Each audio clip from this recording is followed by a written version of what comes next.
안녕하세요. 부동산 해결사 솔로몬입니다. 서울시가 정비사업 활성화에 총력전을 펼치는 모양새입니다. 지난주에는 도시정비형 재개발 사업 활성화 대책 발표를 해서 제가 지난 영상에서 한번 설명드렸었죠. 그런데 이제 불과 일주일 만에 모아타운에 대한 활성화 대책을 발표를 했습니다. 서울시 발표에 따르면 주민 분담금을 큰 폭으로 줄일 수 있는 대책이라고 하는데, 이번 발표에 따라서 추진이 잠정 중단된 강남권 택지의 추진 열기가 과연 재점화될 수 있을지 대책 내용을 한번 자세하게 살펴보시죠. 일단 발표 내용을 한번 보자면, 서울시 모아주택도 속도낸다, 사업기간 2년 단축하고 분담금은 7천만 원 감소, 제가 유일한 공급 대책인 정비사업 활성화를 할 수 있는 두 가지 전략, 하나는 기간 단축이고 하나는 분담금 감소 같은 사업성 재고 정책이라 그랬었죠. 그것을 정확하게 지금 실행을 하고 있는 그런 모양새입니다.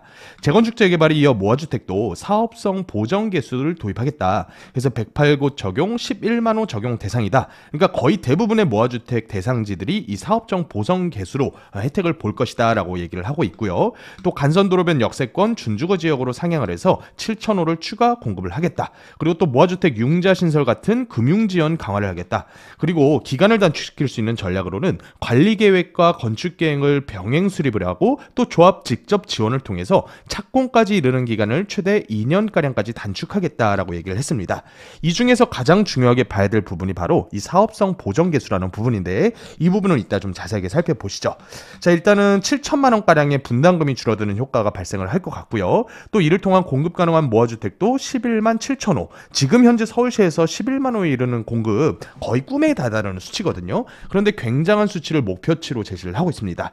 지금 현재 모아타운 현황을 한번 보시면 22년 초에 처음 도입이 됐었죠. 그리고 현재까지 대상지 선정된 곳만 무려 116곳입니다.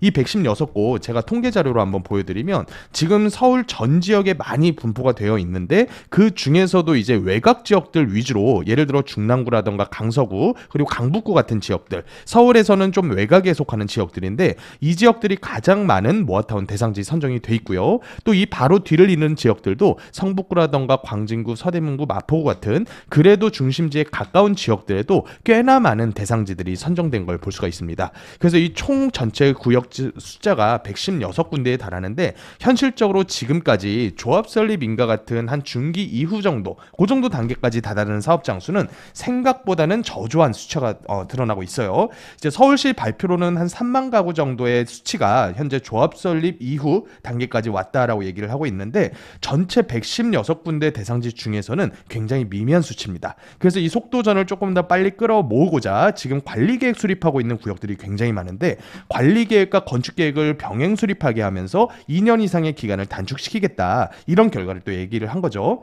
그런데 여기 말하는 보정개수가 과연 뭐냐, 이미 한번 발표가 됐었던 내용입니다. 2024년 9월 달에 발표된 내용을 한번 보시면, 정비사업 사업성에 대한 개선 방안 세부 기준, 이런 공문이 나와 있고요. 자, 적용 방법 한번 볼게요. 허용 용적률 인센티브량 곱하기 사업성 보정 개수입니다. 그래서 맥시멈 보정 개수는 2.0으로, 그러니까 2배 이상의 인센티브량을 주겠다라고 하는 건데, 이제 용적률 체계도를 한번 다시 보면서 설명을 드릴 필요가 있을 것 같아요. 지금 현재 건축물들의 평균적인 용적률을 현황 용적률이라고 보면, 그 위에 기준 용적률이라는 게 있습니다. 그래서 계획 용적률이라고도 부르는데, 지구단위 계획이라던가 정비기본계획상의 블록이나 필지별로 이미 정해놓은 용적률입니다.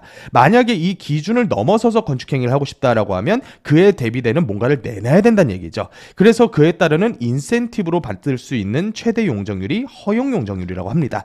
그러면 그 인센티브를 받을 수 있는 항목들이 뭐냐? 서울시에서 정비 기본사 계획상에 지정을 해놨죠. 디자인, 녹색 건축물, 신재생 에너지, 지능형, 이런 형태의 이제 건축 행위에 따르는 인센티브가 약간씩 발생을 하는데, 그거에 따르는 3종 일반 주거 지역의 허용 용적률은 230%로 현재 설정이 되어 있고요. 또 그것을 넘어서 상한 용적률까지 짓고 싶다, 3종에서 상한까지 지으려면 250%까지인데, 여기는 이제 기부 체납이 들어가게 됩니다. 그래서 토지라던가 공공시설이라던가 아니면 돈이라던가 이런 반대급부적인 기부 체납 제시를 하게 됐을 때 상한 용적률까지 지을 수가 있는 거죠. 그러니까 이번에 제시한 이제 허용 용적률에 대한 인센티브라고 하는 거는 이런 별 별도의 추가적인 기부 체납 없이도 받을 수 있는 허용 용적률까지 더 높여주겠다라고 하는 얘기예요. 그래서 이 수치를 보면 210% 기준이죠. 230% 허용이죠. 250 상한이죠. 300% 법적 상한입니다. 이 체계도상에서 230%로 세팅되어 있는 3종 일반 주거지역의 허용 용적률을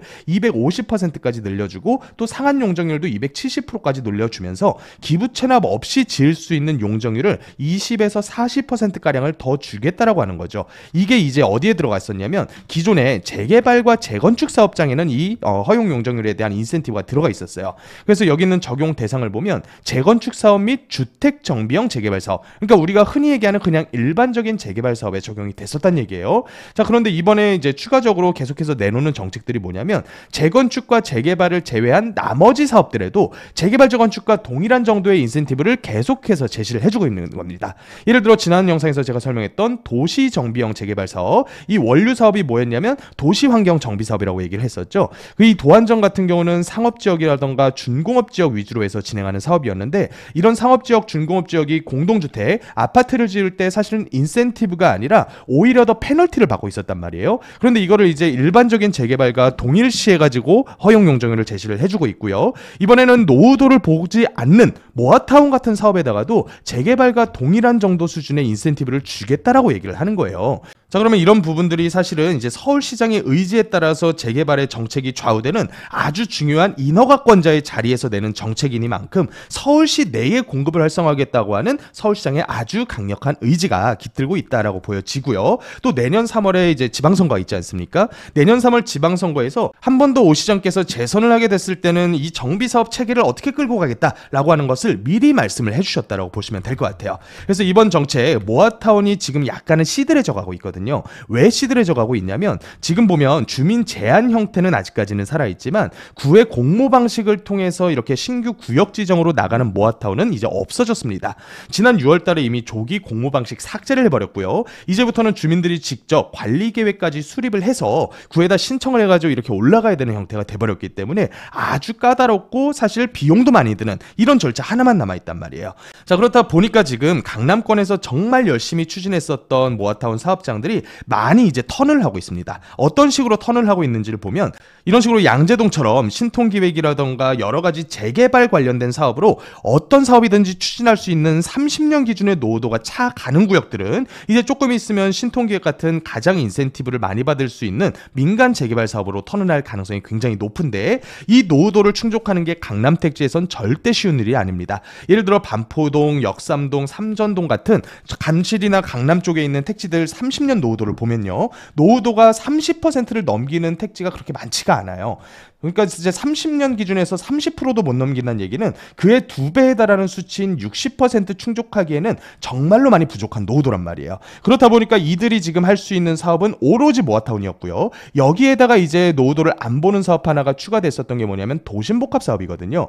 그래서 이 도심복합 사업에다가 많이 열중을 하고 있으면서 도심복합에 민간형이 추가가 되니까 예전처럼 공공에서만 진행해가지고 아주 브랜드 가치 떨어지게 만드는 사업이 아니라 민간이 위주로 진행할 수 있는 민간 도심복합 사업으로 강남 택지들은 대부분 턴을 하고 있단 말이에요. 자, 그런데 이번에 모아타운에 힘을 실어주는 정책을 이렇게 또 한 번 발표를 하다 보면 이 모아타운이 사실 앞으로 강남 쪽에서 더 추진 의사가 재점화될 가능성이 있지 않을까라는 생각이 좀 들고요. 이런 식으로 도시정비형 모아타운 같은 비주류였던 사업들에 대해서까지 사업성 재고 정책을 계속해서 발표하고 있는 서울시장의 이런 이제 마인드는 다음 지방선거에서 만약에 재선에 성공하시게 되면 계속해서 모아타운 밀어주겠다라고 선언한 거나 마찬가지다라고 저는 봅니다. 자, 그런데 모아타운뿐만 아니라 그 어떤 사업도 추진할 수 있는 30년 기준의 노후도가 60%가 넘어가는 택지들, 그 중에서도 가장 상급지인 강남권이나 용산 같은 지역들, 자, 이런 지역들에 대해서 계속해서 인센티브가 늘어나고 있다는 얘기는 무슨 얘기겠습니까?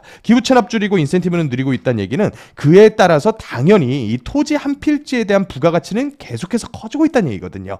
그러면 경제학의 기본만이라도 알고 계시는 분이라면 이렇게 부가가치 가치가 늘어나게 되면 당연히 지가가 오른다는 거 인지를 하셔야 될 거예요. 과거 22년도 1월 달에 모아타운이라는 정책이 발표되자마자 강남권 택지에 있는 2종 땅들 땅값 다 2배 이상씩 올랐거든요. 제가 그때 당시에 반포 1동 땅값 얼마였는지 기억하는 게 평당 4천만 원대였어요. 평당 4천. 근데 지금 얼마 하냐면 1억 2천에서 1억 5천 하고 있고요. 다세대 같은 경우는 지분 한 평당 거의 2억입니다. 그런데 이 2억이라는 금액 비싸다라고 제가 얘기 드렸냐? 절대 아닙니다. 왜냐하면 같은 반포동에 들어가 있는 반포동 재건축 단지들의 평당 땅값은 3억 중반대에 다다르고 있거든요. 압구정 같은 경우도 지금 3억대에 다다르고 있고요. 또 용산 같은 지역을 보자면 이제 단계가 어느 정도 마무리 단계에 접어든 한남 뉴타운 있잖아요. 이런 한남 뉴타운들의 평당 땅값이 2억 4천에서 2억 7천 사이에 거래가 되고 있어요. 자, 그런데 옆에 있는 나머지 용산 땅들 중에서 초기 사업장들 아직도 1억도 못 되는 땅들이 있고요. 강남 땅들 중에서 30년 기준의 노후도가 60%를 넘어서서 신통기획 재개발할 수 있는 양재동 같은 지역들, 옆에 있는 개포나 대치 같은 지역들에 있는 아파트 3종 땅값이 지금 2억 5천에서 2억 7천이거든요. 그런데 개포동, 양재동 같은 2종 일반 주거지역 땅값 목표치 2억 전후 보면 딱 맞는 수준이에요. 근데 아직도 1억이 채 안 돼요. 그러면 이런 정도 수준의 땅값들은 앞으로 기부 체납 줄이고 인센티브 늘리게 되면 당연히 그 부가가치는 토지로 먼저 귀속될 수밖에 없다. 그 얘기가 곧 프리미엄이 높아지는 소리가 들린다. 이렇게 해석을 하시면 될 것 같아요. 자, 그래서 이제 증여를 좀 서두르셔야 될 필요가 저는 있다라고 봅니다. 왜냐하면 자녀 세대가 지금 6억으로 대출 제한된 상태에서 현금 30억 들고서 강남 용산 아파트 못 산단 말이에요. 그러면 그렇게 될 땅을 미리 잡아둬야 된다라고 봐요. 그래서 지금 같은 상태에서 만약에 30대 혹은 20대 후반 취업을 해서 세대 분리할 수 있는 자녀가 계시는데 1, 2억대 투자 가지고 혹은 2, 3억대 투자 가지고 강남권, 용산권에다가 땅을 무조건 잡아두시지 않는 분들, 그런 분들께서는 앞으로 세월이 더 흘러도 자녀 세대가 강남, 용산 같은 상급지로 진입하기는 점점점 불가능에 가까워질 거다. 이렇게 생각이 듭니다. 그래서 이런 형태의 1억대에서 3억대 사이의 투자로 최상급지에 투자를 하실 분들께서는 미리 연락 주시면 제가 미리 섭외해둔 가장 좋은 물건 드리도록 할 테니까 빠르게 연락 주셔서 상급지 진입을 서두르시기 바라겠습니다. 자, 지금까지 부동산 해결사 솔몬이었습니다.